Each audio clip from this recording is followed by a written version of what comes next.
Valérie Boisvert est professeure en économie écologique, enfin économie de l'environnement à l'Institut de géographie et durabilité qui est rattaché à l'Université de Lausanne. Elle a travaillé principalement sur la mise en place de la Convention sur la diversité biologique qui a été signée en 92 à Rio, et sur les outils qui ont été mis en place dans le cadre de cette politique environnementale internationale et qui visaient à réfléchir à la question de la valorisation de la biodiversité et à la répartition juste et équitable de la valorisation de cette biodiversité. Valérie a également travaillé sur la question des filières d'approvisionnement en ressources biologiques et notamment sur les problèmes de certification et de labellisation des produits. Et on est également en train de développer un projet de recherche autour justement de l'impact de l'exploitation des ressources sauvages en Europe, qui est beaucoup moins connu que dans les pays du Sud. Bon. Merci Claire. Alors, par rapport aux exposés précédents, là, vraiment, on va faire un pas de côté et je vais vous parler de choses un petit peu différentes, enfin même très différentes, qui sont liées au cadre international, au cadre juridique et institutionnel dans lequel les politiques et liées à la protection des plantes et des savoirs associés prennent place. Et donc pour cela, je vais faire un retour sur la période des années 80 à laquelle la thématique de la biodiversité est apparue. Donc je ne sais pas, Aline a fait ça avec beaucoup de brio, mais je fais un petit signe quand je veux que tu passes à la diapo suivante. Donc je vais commencer par parler de l'émergence de la thématique de la biodiversité, du terme lui-même qui est apparu en 86. Pour resituer le contexte, et le contexte politique notamment dans lequel le cadre international qui s'applique aujourd'hui à la commercialisation des plantes a été repensé et a été requalifié. Enfin, on projette aujourd'hui sur la valorisation des plantes des choses qu'on ne projetait pas il y a 30 ans. Donc je veux resituer un peu tout ce contexte-là, peut-être jeter un éclairage sur les dynamiques de développement, de standards, de normes, sur la réglementation qu'on a évoquée déjà, en montrant pourquoi enfin, pas complètement, mais enfin en donnant quelques pistes explicatives de cette dynamique liée au contexte de mise en œuvre de la Convention sur la diversité biologique.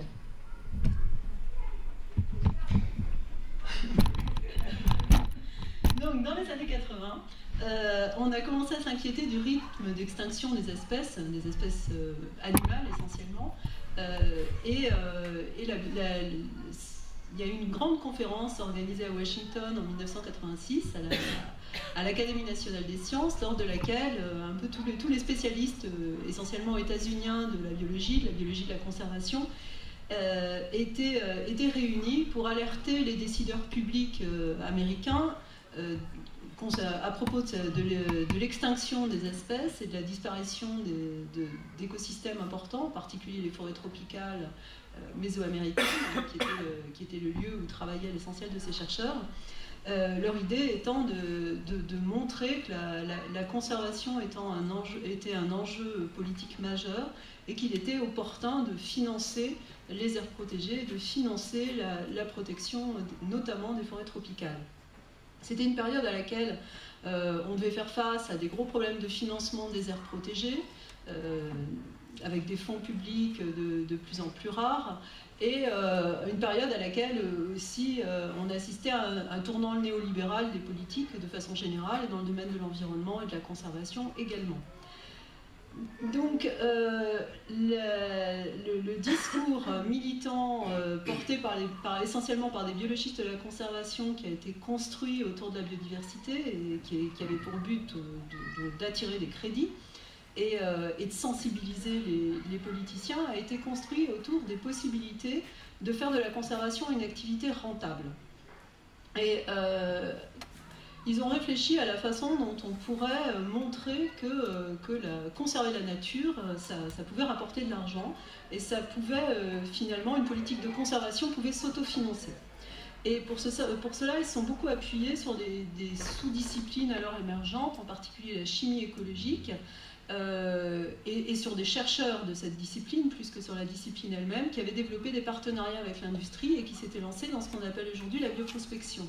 Donc qui menaient des travaux sur des organismes, sur des interactions chimiques entre différents types d'organismes dans la canopée, et qui avaient mis en évidence des interactions intéressantes et des applications potentielles dans l'industrie de molécules qu'ils avaient mises en évidence. Parallèlement, aux États-Unis se développaient les brevets et les brevets sur le vivant. On a parlé tout à l'heure de brevets. Depuis les années 80, on a la possibilité de breveter des techniques qui s'appliquent très directement à des variétés végétales, notamment des techniques liées à la transgénèse. Ça s'est fait de façon très, très progressive, c'est le développement des brevets sur le vivant. Et donc ça a commencé en 1980, le premier brevet déposé sur le vivant, c'était sur une bactérie utilisée dans le traitement des marées noires, Pseudomonas. Ce brevet n'a été obtenu la possibilité de breveter cette bactérie n'a été obtenue qu'à une courte majorité, les juges étant très opposés, très réticents à permettre une percée sur cette question. Ça faisait 8 ans que le dossier avait été déposé. Et puis peu à peu, les choses se sont accélérées. On a breveté des techniques liées à des variétés végétales, des techniques liées à des organismes vivants, avec une huître qu'on peut consommer toute l'année qui a été brevetée en 87, et en 88 un modèle animal, une souris oncogène utilisée dans des recherches sur le cancer, et à laquelle on avait transféré des gènes humains de façon à en faire un modèle animal. Donc la dynamique de brevetabilité du vivant, elle a commencé donc dans les années 80, mais elle s'est beaucoup amplifiée au cours des années 90 parce qu'aux États-Unis, on a adopté une législation qui s'appelle le Bedell Act, et qui fait que les universités qui ne peuvent bénéficier de crédits fédéraux que si elles développent des structures de valorisation. Et si les chercheurs, dont les chercheurs qui travaillent dans le domaine du vivant, développent des applications à visée industrielle, donc font non seulement de la recherche mais du développement. Et cette loi a entraîné une explosion du nombre de brevets et une forme de normalisation de la brevetabilité, y compris à des étapes relativement précoces de la recherche, et pour des choses qu'avant on n'aurait jamais pensé breveter. Donc c'est comme ça qu'on s'est mis à breveter ce qu'on appelle, quand on critique, quand on a une vision très critique de la chose, qu'on s'est mis à breveter le vivant. Donc on parle de brevets portant sur des variétés ou de brevets portant sur des espèces. En réalité, c'est évidemment plus complexe que ça. On n'a pas le droit de breveter une variété en principe, ou pas le droit de breveter non plus une espèce. Mais ce qu'on brevette, ce sont des techniques d'introduction de tel ou tel gène, ou des applications découvertes de telle ou telle molécule qui, en pratique, peuvent quand même conférer une protection et un monopole au détenteur du brevet sur quelque chose de beaucoup plus vaste. En tout cas, il y a eu un mouvement croissant d'appropriation des espèces et des molécules, des substances naturelles, qui étaient donc à cette période-là perçues diversement, à la fois comme une opportunité pour financer des politiques de conservation qu'on avait du mal à financer par ailleurs, et une opportunité pour faire intervenir des fonds privés dans des politiques qui étaient menées par les pouvoirs publics, ce qui, dans une perspective libérale, était considéré comme peu efficace. Ça a été perçu à l'inverse comme un début de privatisation du vivant, d'appropriation du vivant, qui a rencontré une forte opposition. Donc à cette période-là, on a commencé à parler des premiers cas alors, de bioprospection ou de biopiraterie, suivant qu'on les considère comme étant favorables, comme étant le signe avant-coureur de nouvelles filières, de nouveaux marchés qui vont pouvoir se développer et qui seront potentiellement extrêmement lucratifs, ou suivant qu'on les considère comme des formes de prédation, d'appropriation de savoirs locaux ou de détournement de savoirs locaux par le grand capital, donc par des firmes, par des chercheurs du Nord, des ressources qu'on se représente comme étant plutôt détenues au Sud. Donc il y a eu des grandes campagnes d'ONG organisées pendant la deuxième moitié des années 80 autour des premiers exemples d'utilisation et d'exploitation de produits de pharmacopée traditionnels mais brevetés. Avec comme exemple majeur la pervenche de Madagascar et le Nîmes. Donc, il y a eu un certain intérêt pour ces questions dans les sphères internationales, qui est venu rejoindre une autre dynamique des années 80, et ça c'est sur la diapo d'après, qui était celle de constitution de réseaux autour de la protection des savoirs locaux. Donc aujourd'hui, on envisage toujours, quand on parle de biodiversité, des politiques de conservation de la biodiversité, en tout cas au niveau international, on associe très étroitement la diversité biologique et la diversité culturelle. Et quand on parle de protection des plantes, on parle pratiquement toujours, dans le même élan, de la protection des savoirs et des savoir-faire qui sont associés aux plantes. Donc certes, il y a une parenté naturelle entre ces thématiques, et ça n'a rien de factice ou de complètement artificiel que de lier les savoirs et les plantes, mais ça n'a pas toujours été comme ça, et le fait qu'on mette en avant les savoirs dans les politiques environnementales, c'est quand même quelque chose de relativement récent, et qui est lié à des politiques et à des stratégies et à des mouvements identitaires tout à fait localisés, et à un contexte très particulier qui était celui de l'Amazonie dans les années 80, où il y avait des populations autochtones qui étaient en train de se constituer en réseaux transnationaux, un mouvement autochtone qui était en train de s'organiser après des années de chape de plomb, un renouveau identitaire et une ébauche d'organisation donc à une échelle pas tout à fait continentale, mais en tout cas internationale. Et ce mouvement, dont les revendications tournaient autour de l'accès au foncier, de la reconnaissance de la souveraineté culturelle, de la reconnaissance de droits qui étaient parfois des droits civiques, hein, tout simplement, dans des pays où les autochtones n'avaient pas la citoyenneté, n'avaient pas parfois donc la possibilité de voter, comme c'était le cas au Brésil jusqu'à la nouvelle constitution. Il y avait une vraie difficulté d'expression et de reconnaissance sur les scènes politiques nationales. Parallèlement, à peu près à la même période, les grandes ONG d'environnement qui se préoccupaient beaucoup de forêts, de la forêt amazonienne, avaient de plus en plus de mal à justifier leur action, étaient de plus en plus souvent attaquées par les pouvoirs publics nationaux. On leur reprochait de vouloir faire de la conservation de l'environnement au détriment d'impératifs de développement qui étaient ceux des pays du Sud.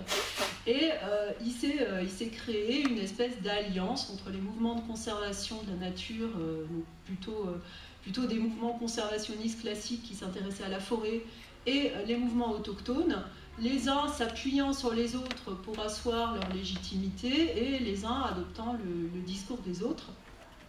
De sorte que c'est constitué ce discours sur le patrimoine bioculturel et la nécessité de préserver les savoirs pour préserver les ressources, et la nécessité de reconnaître les droits des détenteurs de savoir pour assurer la conservation des ressources.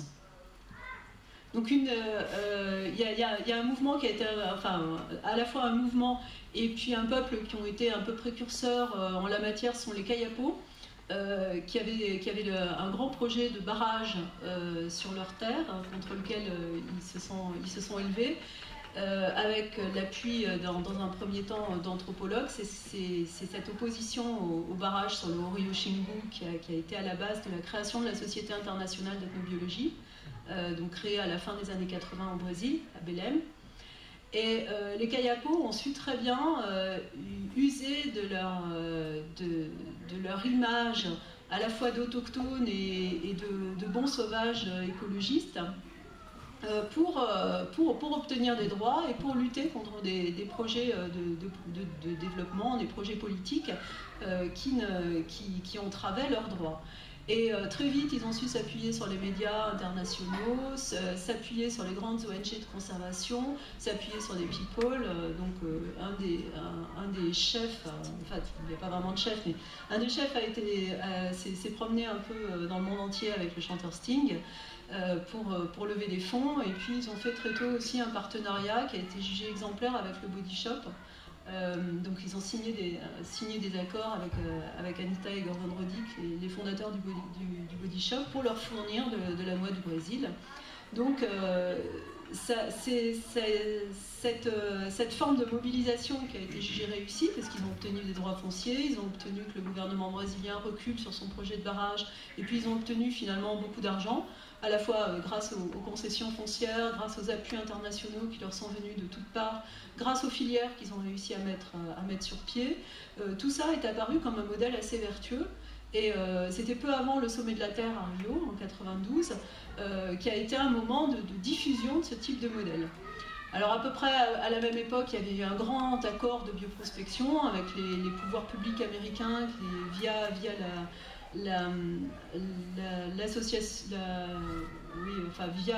les académies nationales de santé et des universités, un grand programme avait été développé pour commencer à faire de façon systématique des recherches sur les plantes dans un certain nombre de pays avec des volets de coopération et d'aide au développement. Et donc ça apparaissait comme un modèle assez vertueux pour la conservation de la biodiversité. Donc on en est arrivé à la fin des années 80, donc juste avant le sommet de la Terre, à se dire que les politiques de conservation, donc les politiques de conservation de l'environnement en général, devaient passer par la promotion de la bioprospection, parce que c'était quelque chose de potentiellement extrêmement rémunérateur. On pensait vraiment à cette époque-là les molécules naturelles comme étant une forme d'or vert sur lequel tout le monde allait se précipiter. Il y avait une grande spéculation sur une éventuelle ruée vers l'or vert, et avec l'idée qu'il fallait organiser cette ruée vers l'or vert et empêcher que des entreprises du Nord s'accaparent des ressources et des savoirs du Sud au moyen de brevets. Mais en même temps, on ne voulait pas complètement s'opposer à ce mouvement-là, au contraire, en faire un levier pour le financement des politiques de conservation. Il faut bien voir que jusqu'à cette période des années 80, quand on parlait conservation de la nature, c'était des listes d'espèces protégées, c'était la Convention de Washington qu'on a évoquée tout à l'heure, la CITES, où on considérait plutôt le marché comme une menace. Et il fallait mettre l'environnement sous cloche, mettre les espaces protégés sous cloche, les espèces protégées, en faire des listes qu'on n'avait pas le droit de commercialiser ou d'exploiter. À la faveur de l'émergence de ce modèle, il y a vraiment un renversement, et le marché, le développement des filières devient quelque chose, une force qu'on peut mettre au service de la conservation. Donc il y a une représentation de la biodiversité, du problème de la conservation un peu consensuelle qui commence à s'imposer à cette époque-là, avec l'idée qu'en gros, au sud, on a beaucoup de biodiversité, comme si la biodiversité n'était qu'au sud, n'était que dans les pays en développement, avec des ressources extrêmement riches. On a l'image de la forêt tropicale qu'on se représente, et on cultive beaucoup cette analogie comme une bibliothèque qu'on est en train de détruire, qu'on va perdre, et qu'il est urgent d'inventorier, et il faut réunir des ressources de façon à inventorier cette richesse. Non seulement il y a des ressources abondantes, mais la valeur de ces ressources est très étroitement liée au savoir traditionnel détenu par les populations, elles aussi dites traditionnelles. Donc on a des détenteurs de ressources, qui sont souvent des communautés autochtones ou locales, représentées éventuellement par des ONG.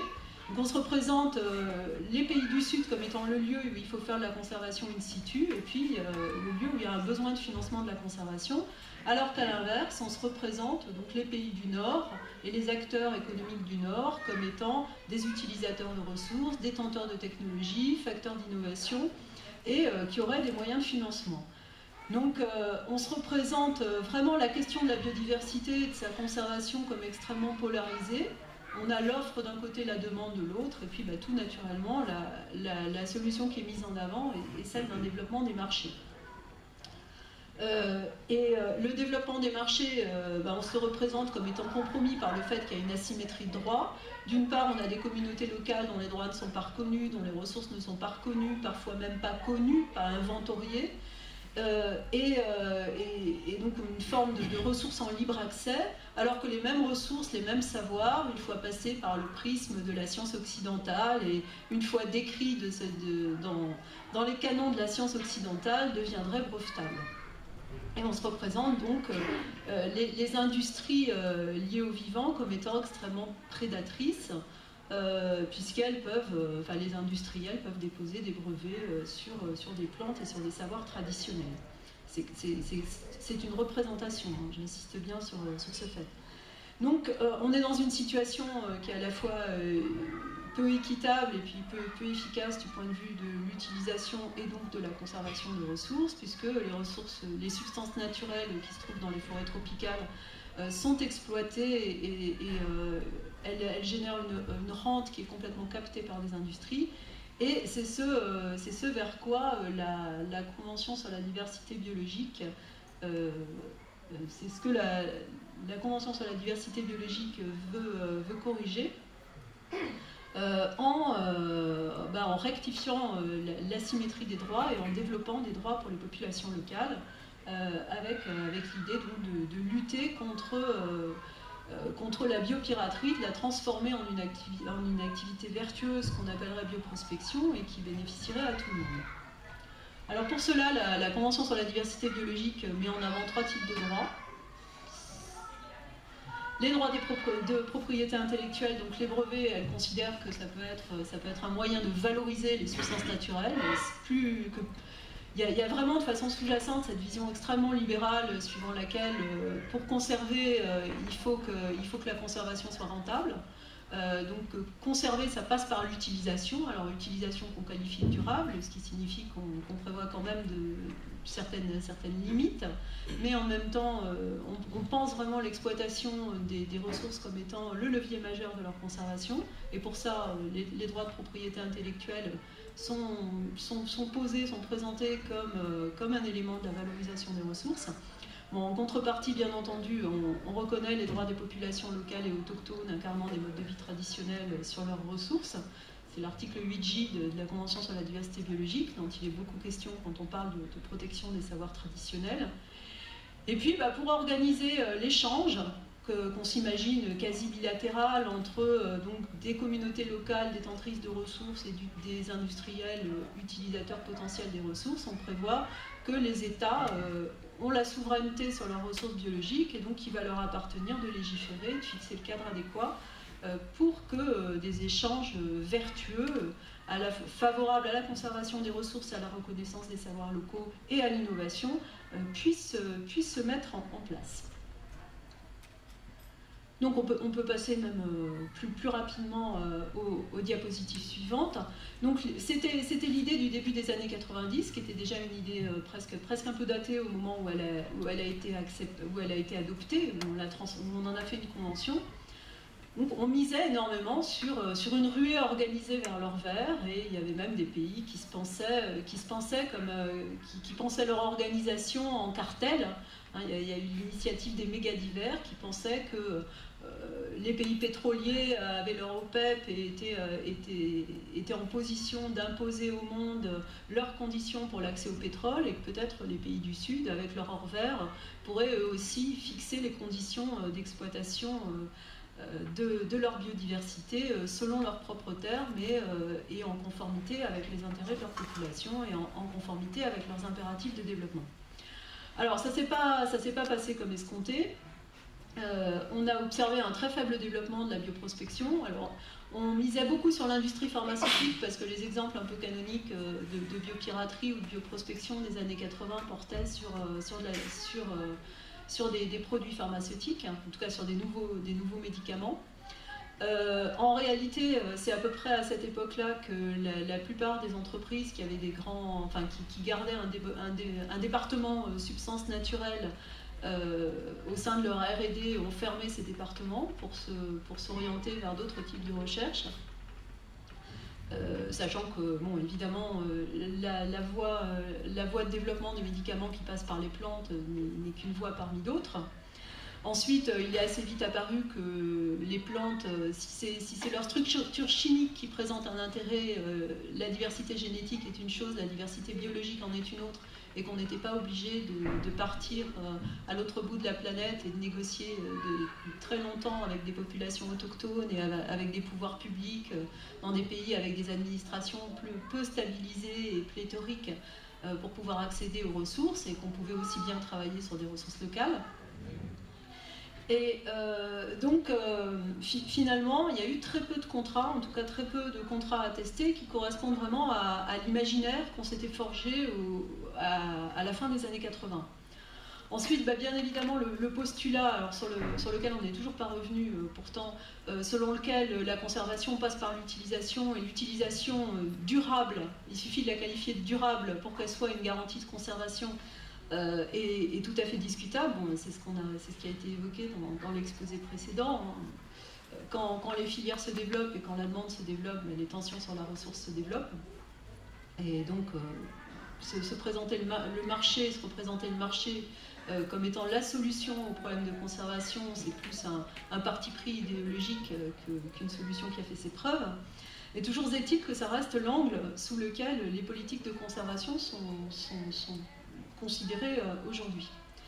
Et puis alors, bon, l'obstacle majeur à la mise en place, à la mise en œuvre de la Convention sur la diversité biologique dans les pays du Sud, ça a été que les pays du Sud ont assez peu de marge de manœuvre dans la détermination de droits de propriété intellectuelle ou autres, de droits communautaires pour leur population, compte tenu du fait qu'ils sont engagés, pour la plupart d'entre eux, dans l'Organisation mondiale du commerce et dans des accords bilatéraux commerciaux avec les États-Unis ou avec l'Europe, qui contraignent extrêmement le type de politique qu'ils pourraient mettre en œuvre pour valoriser leurs plantes. Et notamment, il y a toutes sortes de contraintes réglementaires, de contraintes en matière de propriété intellectuelle, auxquelles il est extrêmement difficile de déroger. Et donc les pays qui ont pensé qu'ils pourraient imaginer des voies qui leur soient propres et qui soient tout à fait adaptées à la donne nationale et aux attentes nationales en matière de valorisation des ressources, se sont heurtés à des difficultés. Et l'Organisation mondiale du commerce, quand on n'en respecte pas les règlements, on prend le risque de sanctions commerciales qui peuvent s'avérer extrêmement lourdes. Donc, tout ça pour dire que 10 ans après, on a commencé à se dire qu'il fallait, on ne pouvait pas laisser les pays du Sud se débrouiller tout seuls face à la question de l'élaboration d'un droit qui nécessitait des compétences juridiques à la fois extrêmement fines et subtiles, et en même temps dans des domaines très différents, de protection de la propriété intellectuelle, de protection des savoirs locaux, de la tradition, du patrimoine. On rentrait dans des choses d'une technicité extrême, et puis surtout on a fait intervenir dans un domaine qui était celui du droit de l'environnement des questions de propriété intellectuelle. C'est pas du tout le même domaine du droit, c'est pas du tout les mêmes domaines de politique. Il y a des ordres de justification qui se sont télescopés, de sorte qu'il était vraiment très très difficile pour les pays de s'y retrouver. On s'est dit qu'il fallait un cadre multilatéral. Donc un retour au multilatéralisme. Évidemment, les pays gardent la souveraineté sur leurs ressources, mais c'est pour ça qu'on a mis en œuvre, qu'on a commencé par signer le protocole de Nagoya en octobre 2010. Donc le protocole de Nagoya, finalement, il ne change pas grand-chose à la Convention sur la diversité biologique. Il introduit peut-être des définitions un peu plus précises, il précise le champ d'application de cette convention.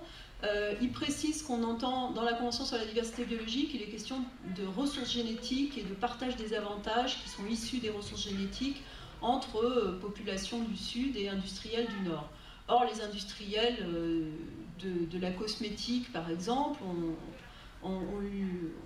se sont immédiatement exprimés sur le fait qu'ils utilisent assez peu de ressources génétiques. En tout cas, ce n'est pas la dimension génétique des substances naturelles qui les intéresse. Elles ne les intéressent pas en tant que support de l'hérédité. Ce qui les intéresse, c'est la diversité chimique des molécules naturelles. Donc, ils prétendaient que si on parlait de ressources génétiques, ça ne les concernait pas. Et il y avait un flou qui a fait que quand même, jusqu'au protocole de Nagoya, un certain nombre de secteurs d'activité ont décrété que ça ne les concernait pas vraiment. Bon, en même temps, ils ne pouvaient pas faire comme si la Convention sur la diversité biologique n'existait pas, parce que cette convention, ce qu'elle a surtout entraîné, c'est une grande attention des ONG à la question des filières d'approvisionnement en substances naturelles.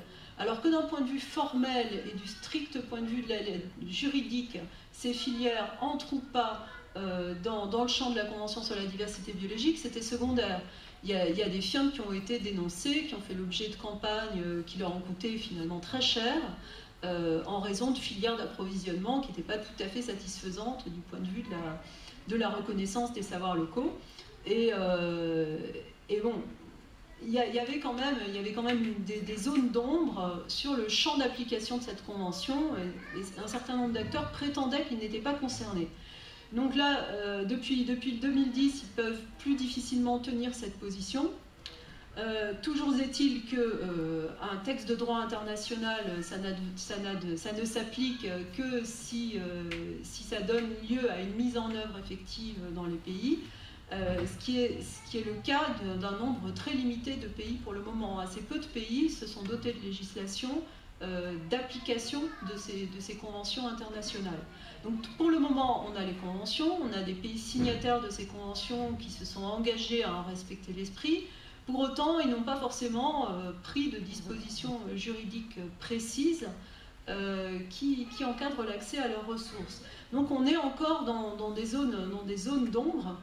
Et ce qui pose problème, ce n'est pas tant le respect ou non de cette législation que le respect ou non des principes sous-jacents. Donc on fait... Oui, on peut passer à la suivante, j'ai vu. Oui. Donc pour le moment, beaucoup de flou sur l'application même du protocole de Nagoya, même si les choses se sont précisées. Ce qui est évident, c'est qu'on mise de moins en moins sur le secteur pharmaceutique comme étant un secteur de débouché potentiel pour les substances naturelles, qu'on vise plutôt les nouveaux aliments, enfin, donc les alicaments, la cosmétique. Essentiellement pour des questions de réglementation, parce que les réglementations étant ce qu'elles sont, c'est tellement lourd de commercialiser un nouveau produit alimentaire, c'est la réglementation en Europe sur les novel foods qu'on a évoqué tout à l'heure, que ça paraît, et les produits pharmaceutiques c'est encore pire, que ça paraît plus souple de commencer par des secteurs éventuellement un peu moins réglementés, et ou de viser sur le développement de miser sur le développement de certifications, de labels, d'indications géographiques pour viser des marchés de niche dans l'exportation des substances naturelles. Donc les pays se dirigent plutôt vers cette voie. Non, mais il n'y a pas de souci, on peut rester là-dessus. Et donc, si on a le temps, on peut regarder le petit film ou c'est trop juste C'est trop juste. 25 minutes, ça va un peu. C'est trop juste. Bah, on peut laisser tomber le film alors. Donc, il y a en ce moment beaucoup de projets pour développer, pour faciliter la mise en œuvre du protocole de Nagoya et pour, dans tous les pays, mettre fin à la biopiraterie et passer à un modèle un peu plus équitable, un peu plus efficace, un peu meilleur en termes de gestion des ressources, d'exploitation des substances naturelles.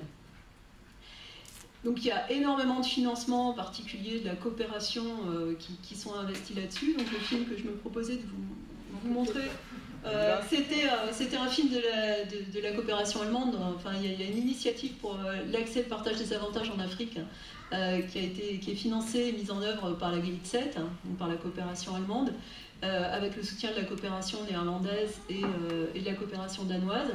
Et donc les pays industrialisés aident les pays en développement à se doter du cadre juridique adéquat pour ne plus avoir de problème de biopiraterie.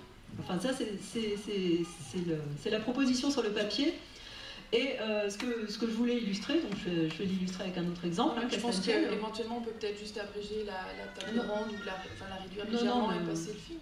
Si, ça peut être intéressant. Bon, on va voir. Donc je vais proposer un exemple vite fait, et puis si on s'y reste un peu de temps, on pourra avoir un bout de film.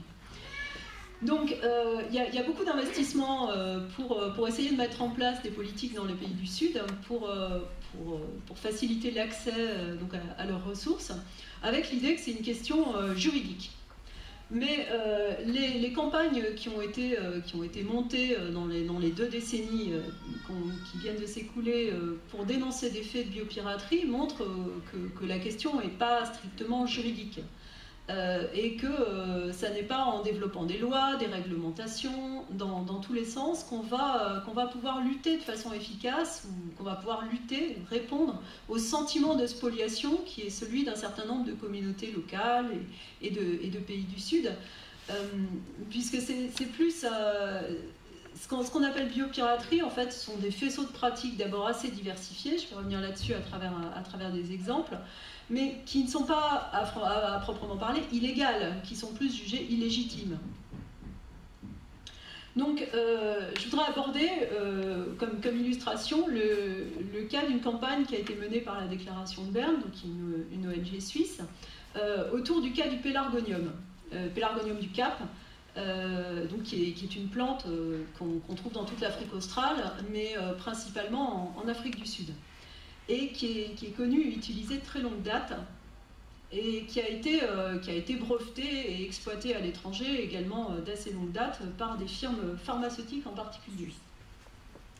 Donc il y a eu une grande campagne orchestrée autour de cette plante à partir de 2008.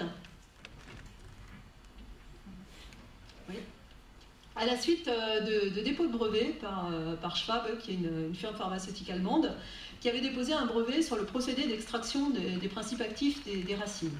Bon, d'abord, on ne va pas s'étendre sur le brevet, ni sur ce qu'on a le droit de breveter et pas le droit de breveter, mais enfin, un procédé d'extraction, ce procédé d'extraction-là, il n'a rien vraiment de franchement original. Et en principe, ce qu'on a le droit de breveter, c'est quelque chose de vraiment novateur. Il faut faire la démonstration d'une activité inventive. Là, il n'est pas évident que les conditions aient été retenues pour que ce soit vraiment que la demande soit vraiment recevable. En tout cas, à cette période-là, et c'est ce qui a été dénoncé par la Déclaration de Berne, Schwab dépose un nouveau brevet sur le pélargonium. Et Schwab réalise des chiffres d'affaires très importants. Alors, quand on dénonce la biopiraterie, on dit toujours l'entreprise machin gagne un argent pas possible. Alors c'est encore plus flagrant quand c'est des cosmétiques, hein, quand c'est le groupe L'Oréal qui gagne vraiment beaucoup d'argent. Il est presque impossible, en épluchant les bilans et les quelques chiffres qui sont mis à disposition, de savoir quelle est la recette liée à un produit ou à une gamme bien identifiée. Donc on peut juste se contenter de dire, regardez, il y a une firme qui gagne beaucoup d'argent et qui a exploité un savoir local ou une plante locale d'une population quelconque. Mais faire le lien entre ce qui a été prélevé et ce qui est gagné par la firme, c'est quasi impossible. En tout cas, on peut spéculer, mais pas mettre grand-chose en évidence. Donc la dénonciation portait sur le fait que le prix de vente du médicament en question est très élevé en Europe, comparé aux produits qui sont donc qualifiés par l'ONG de similaires qui sont vendus en Afrique du Sud, et comparé au coût de production de la plante. Alors bien entendu, dans un médicament, il n'y a pas que la plante, hein, il y a des tas de choses, et puis précisément les brevets, ça sert à ça. Le prix on sait bien que quand le brevet prend fin et que la découverte tombe dans le domaine public et qu'il y a une production de générique, le prix de vente chute. Donc le prix de vente d'un médicament sous brevet, il ne reflète pas les coûts de production. C'est presque, enfin c'est le cas en général, et pas uniquement, en tout cas pas spécialement sur les médicaments à base de plantes, et pas spécialement sur ce médicament particulier. Mais c'était un des éléments qui était mis en avant dans l'accusation, dans la campagne d'accusation qui a donc été diffusée. Ce qui était mis en avant, c'était que la firme exploite une plante endémique d'Afrique du Sud, sans consentement préalable des populations, ce qui est un des éléments qui, en principe, est demandé à la fois par la Convention sur la diversité biologique et par le protocole de Nagoya. En principe, les populations locales qui utilisent la plante devraient être consultées, devraient être en mesure de donner leur consentement préalable, un consentement informé. Et puis, les autorités nationales devraient également avoir fixé des procédures et donner leur consentement. Et il devrait surtout y avoir une forme de retour, une forme de partage des avantages vers les communautés locales et le pays d'origine. Alors, ce qu'on nous dit, c'est que dans ce cas précis, il n'y a rien eu de tout ça. Ensuite, il y aurait eu, donc toujours d'après la campagne, une usurpation de savoirs locaux, puisque aussi bien les indications thérapeutiques que le procédé d'extraction sont très proches de ce qui se pratique localement. Tout cela aurait entraîné une pression excessive sur les ressources, au point que le ministère de l'Environnement aurait pris des arrêtés pour limiter l'exploitation de la ressource. En raison vraiment de l'explosion de son exploitation, puis beaucoup d'exploitations illicites. Donc tout ça est présenté comme étant une violation, sinon de la lettre, du moins de l'esprit, de la Convention sur la diversité biologique. Donc cette campagne a débuté en 2008. En 2010, le brevet est cassé. Le brevet est abrogé par l'Office européen des brevets et les ONG saluent cette victoire. Donc à la fois les ONG européennes qui ont constitué le dossier et qui l'ont porté devant l'Office européen des brevets, et puis les ONG locales avec lesquelles elles étaient associées. Et on dit, bon ben voilà, c'est formidable, il faut agir comme ça, il faut lancer des campagnes contre tous ces brevets qui spolient des populations locales, contre toutes ces entreprises qui s'arrogent des monopoles alors qu'elles ne font que piller des savoirs locaux. Mais quand on y regarde de plus près, le brevet il a été abrogé pour les raisons pour lesquelles on abroge un brevet. Et le droit de l'environnement, l'éthique et les droits des peuples, ça ne fait pas partie des critères qui sont pris en compte par les offices de brevets. Le brevet il a été cassé tout simplement pour des raisons techniques. C'était un procédé d'extraction, comme je disais, les procédés d'extraction, c'est généralement, c'est pas ébouriffant de nouveautés la plupart du temps. Et là, il a été relativement simple de démontrer qu'il n'y avait pas vraiment d'activité inventive ni de nouveauté. Ce brevet il a été attaqué par d'autres opposants que des ONG, qui étaient tout simplement des entreprises qui commercialisent la même molécule en Europe. Donc Frutarom, éventuellement dans d'autres applications, mais puisqu'il s'agissait du procédé d'extraction, c'était pas un problème. Et puis qui plus est, on peut s'interroger sur cette campagne qui naît à un moment donné, alors que la même entreprise, celle qui a attaqué dans le cadre de cette campagne, qui est visée dans le cadre de cette campagne, a déjà déposé depuis longtemps des brevets sur la plante. Et elle avait, en cherchant très rapidement, j'ai trouvé tout de suite qu'il y avait 4 autres brevets sur le pélargonium déposés par Schwabe à des dates antérieures. Et puis qu'il y avait de nombreux autres brevets sur la même plante. Donc pourquoi dénoncer une firme à un moment donné autour d'un brevet, alors que finalement il y a des processus historiques beaucoup plus longs, il y a les brevets, souvent elles ont des stratégies un peu brouillonnes en la matière, les firmes, et elles déposent toutes sortes de brevets pour qu'éventuellement après il leur en reste un. Sachant qu'elles savent qu'ils vont être contestés, que si leur brevet empiète sur des choses déjà identifiées, l'office des brevets se chargera de leur signaler, ou leurs concurrents éventuels se chargeront de leur signaler. Donc pourquoi stigmatiser une firme donnée à un moment donné autour d'un brevet donné? C'est toujours compliqué. Donc c'est toujours difficile de se faire une opinion sur ce que c'est que la biopiraterie, sur le type de pratique ou le moment à partir duquel on devrait considérer qu'il y a problème, sachant que l'utilisation des plantes, elle commence en général bien avant le moment où la campagne est amorcée. Bon, ça c'est particulièrement flagrant sur le cas du pélargonium, et c'est la raison pour laquelle j'ai pris cet exemple-là. Bon, d'abord, ce qu'il faut dire, c'est que le fabricant ne s'est jamais caché de l'origine sud-africaine de son produit. La molécule, elle est même, l'image de l'Afrique du Sud est même utilisée dans la présentation du médicament. Le nom de la marque lui-même est un nom en langue zoulou. Donc vraiment, on peut pas dire que c'était quelque chose de très caché. Qui plus est, cette plante, on l'utilise depuis la fin du 19e siècle. Donc il y a vraiment, c'est très attesté. Hein. Il y a un voyageur anglais qui est revenu, d'un voyage en Afrique du Sud, lors duquel il avait été soigné, il avait eu des problèmes pulmonaires, il avait été soigné avec cette plante, et il avait été tellement convaincu du traitement qu'on lui avait appliqué qu'il a essayé immédiatement à son retour à Londres de lancer la commercialisation de la plante en Angleterre et de convaincre l'Académie royale de médecine de l'intérêt de la plante. Cette plante, elle a été testée et étudiée ici à l'Université de Genève dans les années 30. Et l'importation de racines, elle a commencé par une entreprise qui depuis a été reprise par le groupe Schwab. Elle a commencé donc en Allemagne dans les années 40.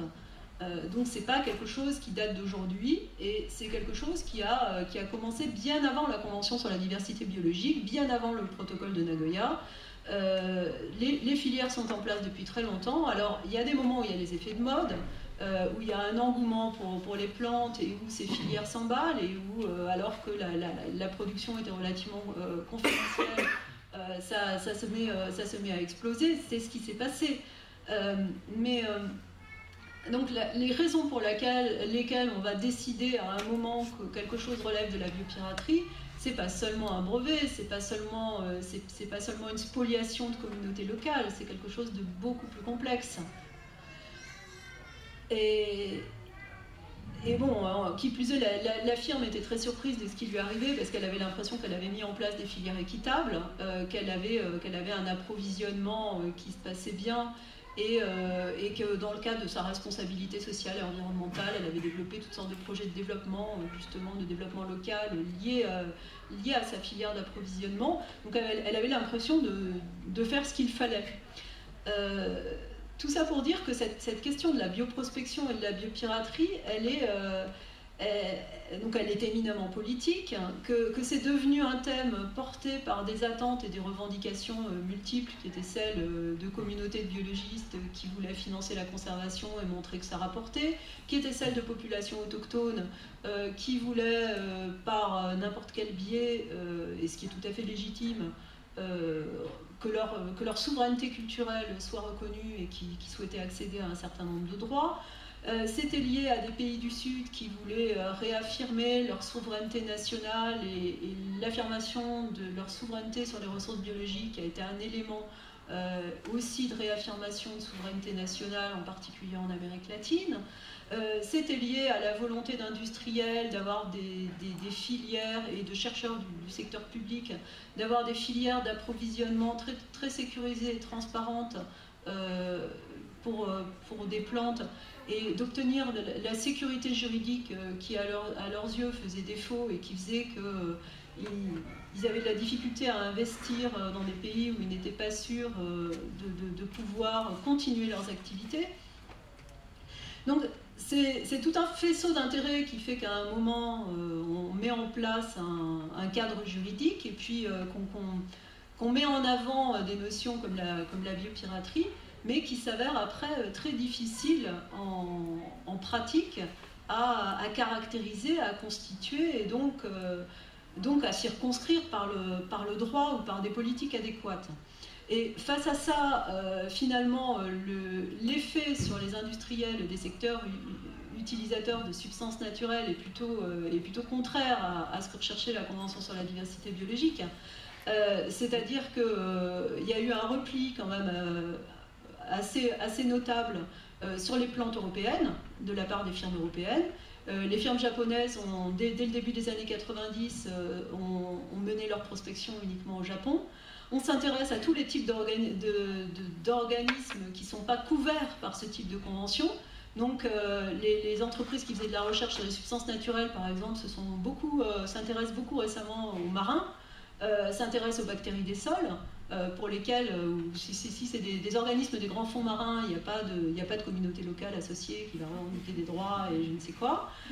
Surtout quand on n'est même pas sur l'espace, on est dans des espaces qui sont, où les droits sont pas très clairs, pas des espaces sur lesquels s'exercent des souverainetés nationales. On peut travailler sur les bactéries des sols si on est à la recherche si on s'intéresse uniquement à la diversité moléculaire. Une molécule naturelle, on n'est pas obligé de la chercher dans une plante. Les entreprises ont développé des stratégies différentes, et une de ces stratégies consiste à se replier donc, sur les plantes européennes. Bayer, assez vite, s'est replié, peu après la Convention sur la diversité biologique, s'est replié sur la flore suisse pour faire ses recherches sur les substances naturelles. Et donc ça entraîne un regain d'intérêt pour la flore européenne de la part de secteurs qui ne travaillaient pas de façon privilégiée sur cette flore, avec des pressions croissantes. Et puis avec aussi, on se met à réinvestir des filières, à regarder des produits, avec ce prisme issu de la négociation et du cadre international, qui a été établi avec des finalités donc bien particulières et bien contingentes à la période de la deuxième moitié des années 80, et à projeter sur des pratiques locales. Donc on projette aujourd'hui sur des pratiques locales de cueillette, de collecte et de valorisation de la diversité sauvage européenne, des choses qui ont été établies dans un rapport nord-sud avec des attentes très différentes.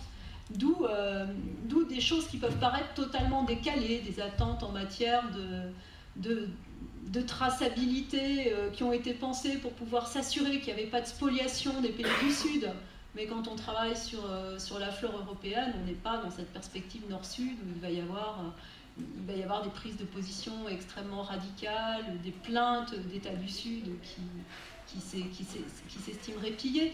Donc ce cadre, il est inspiré par une réalité qui n'est pas celle d'ici, et qui n'est plus celle de maintenant, mais qui est celle qui va continuer à structurer les politiques de conservation pour un moment, même si le protocole de Nagoya, ça apparaît quand même plutôt comme la fin d'un cycle.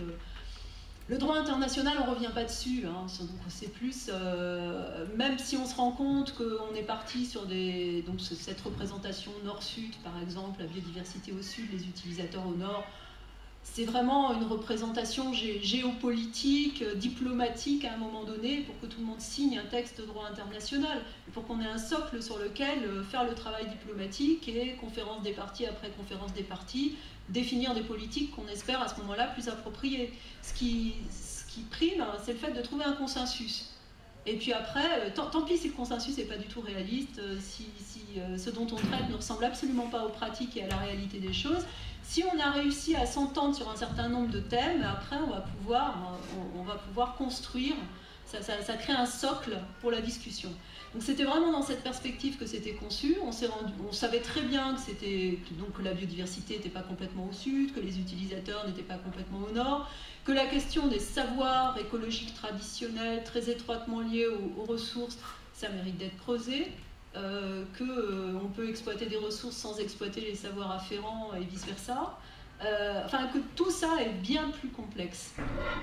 Et on est en train d'essayer aujourd'hui de composer avec ce cadre et de développer des choses plus adaptées, mais sans revenir dessus, puisque c'est le socle commun sur lequel a pu s'établir la discussion. Donc tant pis pour le film, qui vous montrait que grâce au protocole de Nagoya, vraiment ce serait formidable, tout le monde serait content, et que c'était très simple finalement, si tout le monde était de bonne volonté, d'exploiter correctement les plantes et les savoirs. Donc c'était une vision assez technocratique de la chose. Alors vraiment, tout ça est éminemment politique, identitaire, relève d'autres logiques que l'économie ou que le droit.